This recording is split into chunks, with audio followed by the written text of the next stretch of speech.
Welcome everybody. What you're witnessing here is the introduction of the young to the wild. There'll be a short bonding ceremony where the elder digger introduces the new digger into the world of work. Well, that's going to make life an awful lot easier for us.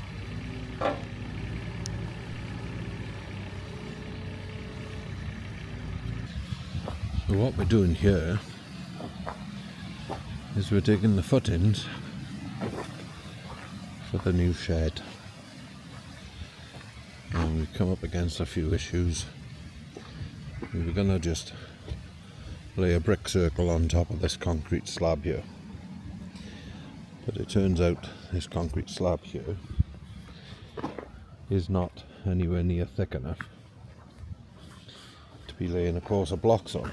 I was assuming it would be 4 to 6 inches thick, and as you can see, it's a couple of inches at best. So I've dug out what's probably a too wide a trench really, but it's the size of the bucket we've got on the 4-ton one. It's probably about 700 mils wide, and preferably I'd have rather gone for 600 wide as a standard footing for things, and down to 750 deep, which we're not quite on that, but as we're considerably wider, then I think it's going to act accordingly, because basically, other than the concrete floor, it's only going to have a 6x2 structured wooden shed on top of it. On this side over here, there were many tons of stone dust, which is not what I was expecting to see. So I've dug that out because it's all very soft and squishy. I don't like laying concrete footing on top of stone dust. And what I've put back in there is the bedrock that I've had to dig out of this corner here. So it's been quite challenging, therefore I haven't recorded any of it, because all you'll see is a digger stressing itself out, digging through layers of bedrock. You can see it there in that corner, hopefully. It's gone down 3 feet probably, I'm guessing. The sun is on the screen so I can't really see. I hope I'm pointing it at the right thing. But obviously there's no point, as my father used to say, there's no point in digging bedrock out to put concrete in there, because bedrock is stronger than concrete. But down in the trench, it runs uphill. So basically I'll wash it off, get any of the remaining mud or clay from in between the layers of bedrock, or where the teeth have been grinding at it on the big bucket, and we'll just float it up with concrete. There's masses of concrete to go in, probably 10 tons I'm guessing. So my thoughts are, where there are huge boulders here, there and everywhere, that where it's very deep, especially here along this, I'll get a trench ram and compact it all massively with a trench ram, and then I'll put probably a foot of concrete in there to bring it up level with the bedrock that's in that corner. So we put a thin skim of concrete on top of the bedrock, just so we got something workable, a level that's workable, because I want to lay a and what's effectively an inner skin to build the wooden shed upon, and then an insulated concrete floor so there's no frost problems in the future. And then on the right hand side there, where the banking is, the ground level's probably about 10 feet higher than the floor level of the cabin, the shed, whichever you like to call it. So I'll build out of the walls because I'll build it out of the pot blocks that I've taken down, because I've taken down what was the remains of an old Dutch barn, or an old barn. We understand that there was a curved corrugated Dutch barn here when the guy that sold us the house, the local farmer, he said in his lifetime it was there, and his father took it down and moved it up to the farm at the top of the hill. It no longer exists, so probably on top of the hill it didn't stand much chance with the weather, and it's gone. But we're left with the concrete slab that was the floor of it, and there were probably 6 feet high walls in the pot blocks, hollow 9-inch by 9-inch block, which you can see remnants of here within the diggings. That area there is actually a huge pile of pot blocks, so I'm going to clean them up rather than just waste them or use them as break them up as hardcore. I'm going to clean them up, and along this wall here I'm going to build a retaining wall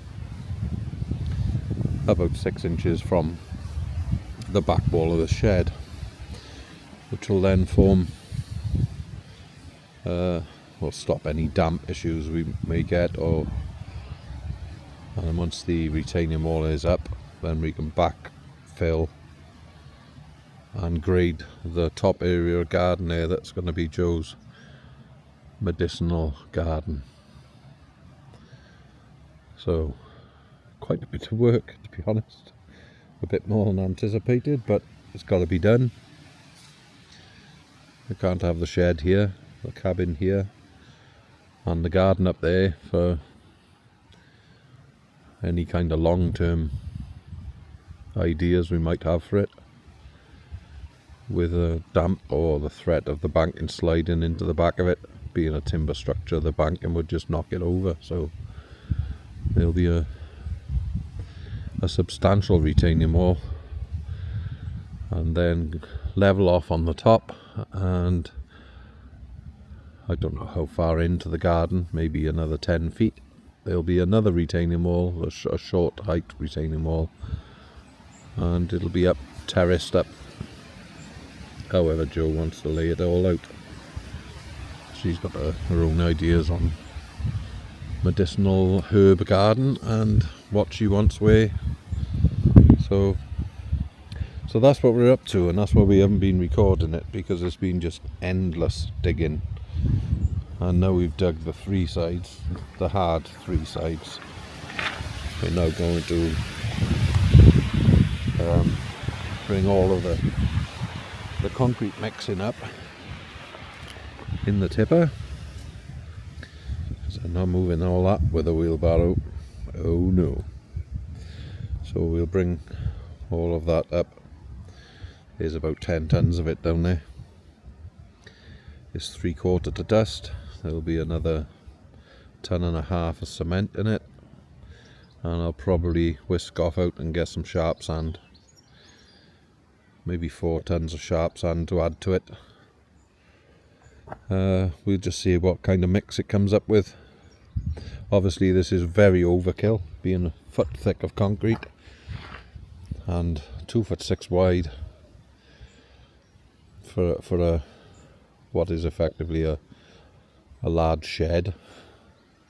Is massive overkill, so there won't be any building regs followed here, because there's it's not to be habitable, so it's just a storage shed, and it'll double up as our winter facilities whilst we crack on with the dilapidated stone buildings that we have. So I can't wait to get this up so we can have a bit of normality. Outdoor showers are wonderful. The new outdoor shower area is great. We can cook, we can clean, we can wash ourselves. But there's nothing quite like having an indoor shower when it's frosty outside.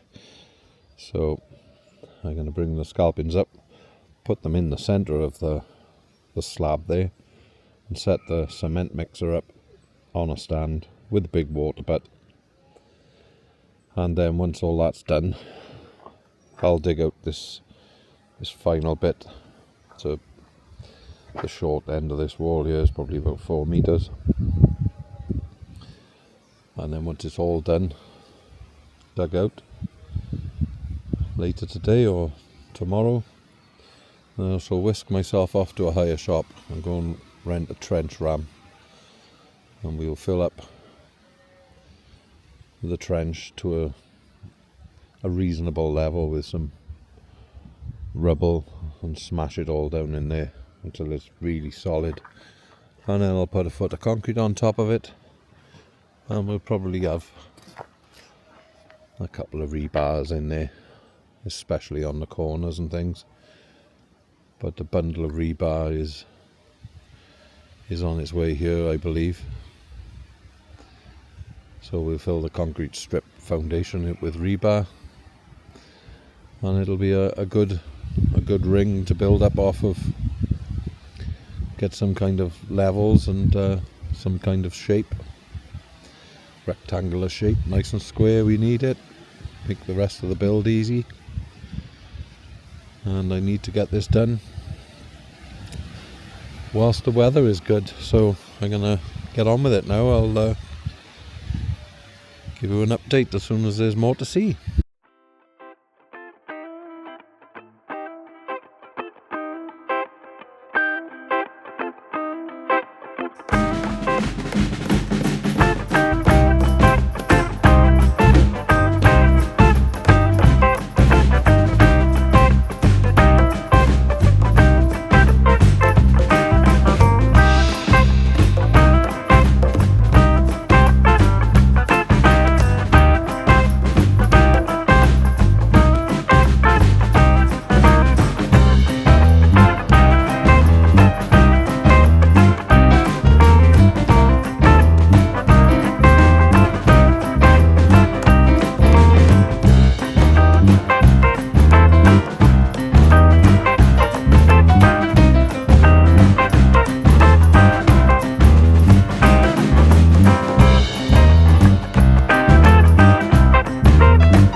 finally, the rain has stopped. It's left everything very muddy and sticky underfoot. But here we have 4 sides of the trench and all the scalpings. 3/4 to dust mix is sat in the middle waiting to make concrete out of. We've also managed to purchase, again from our favourite marketplace, a whole 8 tons of 6-inch concrete blocks that we've had to travel quite some distance for, back and forth, and collect in loads of about, 40 blocks at a time. So many miles are driven, but we had them for half the price of retail, and we'd have had to load them at the top of the lane and transport them down anyway, because the lane is not passable for deliveries. So every single thing we bring here has to be carted up and down the lane by ourselves in vehicles. So today's plan is, I've got a trench whacker, is to firm up the bottom of the trench, compact it all down nice and tight, and then add some lumps of hardcore and concrete, which we'll see over there, the old retaining walls that were there, the sides of the existing barn that was here, and smash them all up and break them down to decrease the amount of concrete I need to put in the bottom of the trench. So I'm going to pop you up on the roof of the cow shed here, stick you on time lapse, and you can watch as the day develops.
So 50 kilogram blocks in the trench. A last little bit to do over there.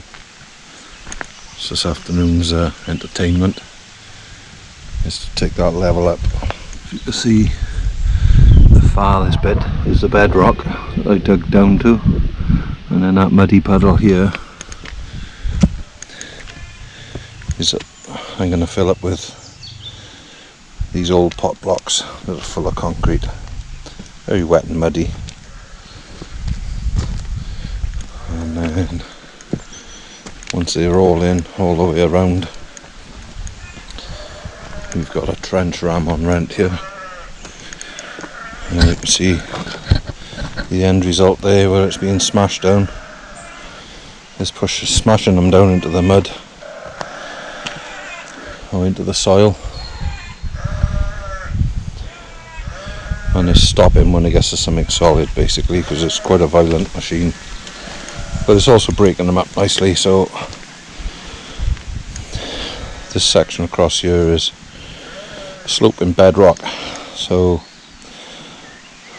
I'm just going to fill it with pieces of old footing that were there in the trench, and many more pieces we got, and smash them all down with the trench ram until we got something solid.